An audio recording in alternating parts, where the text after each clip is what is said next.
ظہر کا وقت کب ہے؟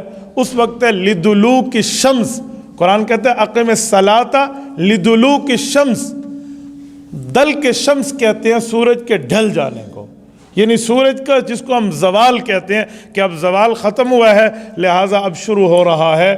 تو یہ جو ظہر کا ابتدائی وقت ہے پاکستان میں کم از کم یہ 12:15 کے لگ بھگ شروع ہو جاتا ہے، 20 منٹ کے لگ بھگ دن کو، تو یہ ظہر کا وقت ہے۔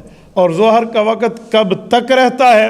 حدیث پاک میں ہے، رسول کریم صلی اللہ علیہ وسلم ارشاد فرماتے ہیں کہ ظہر کی نماز کا وقت اس وقت تک رہتا ہے حتیٰ سارا ذل کل شیء مثلی او کما قال علیہ السلام، جب ہر چیز کا سایہ دگنا ہو جائے، ڈبل ہو جائے کسی کا سایہ۔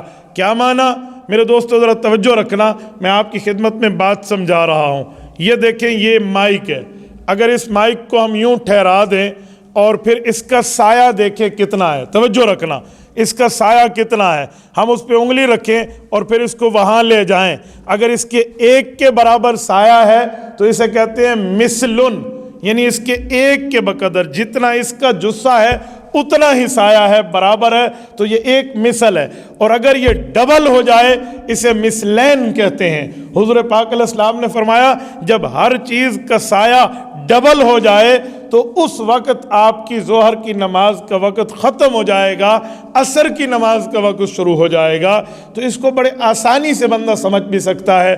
آپ کسی جگہ میں ہیں، آپ کے پاس اوقات نماز نہیں ہے، حالانکہ آج کل بہت آسان ہے، اگر آپ موبائل میں بھی اپلیکیشن رکھ لیں اہل حق کی جس کے ذریعے آپ کو نماز کے اوقات پتہ چلیں تو آپ کو کہیں بھی پتہ چل سکتے ہیں، لیکن اگر نہ بھی چلیں تو آپ کی جیب میں ایک پین ہے، پین اٹھائیں، آپ یوں رکھ دیں، سایہ اصلی چھوڑ کے اس کا ڈبل سایہ ابھی پورا نہیں ہوا، ڈبل سے کچھ کم ہے رہتا ہے تو ظہر کا وقت رہتا ہے۔ جب سایہ ڈبل ہو جائے گا پھر ظہر کا وقت ختم ہو جائے گا اور عصر کا وقت شروع ہو جائے گا۔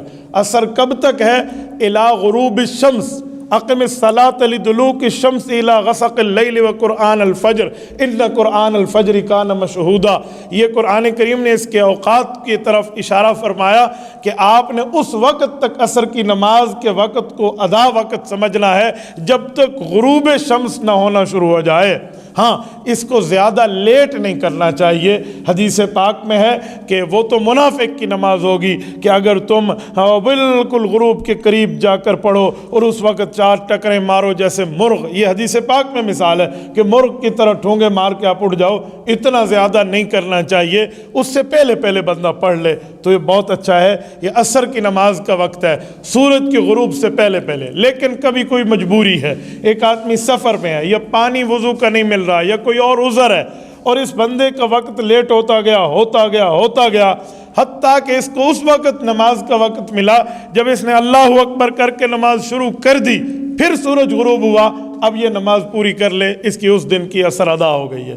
لیکن عادت نہیں بنانی چاہیے، روٹین ہی نہیں ہونی چاہیے کہ بالکل اینڈ پہ جا کے پڑھیں۔ بس ترتیب یہ ہے اس کو بندہ جیسے سایہ 2 مثل ہو اس کے بعد اس کی ادائیگی شروع کر دے۔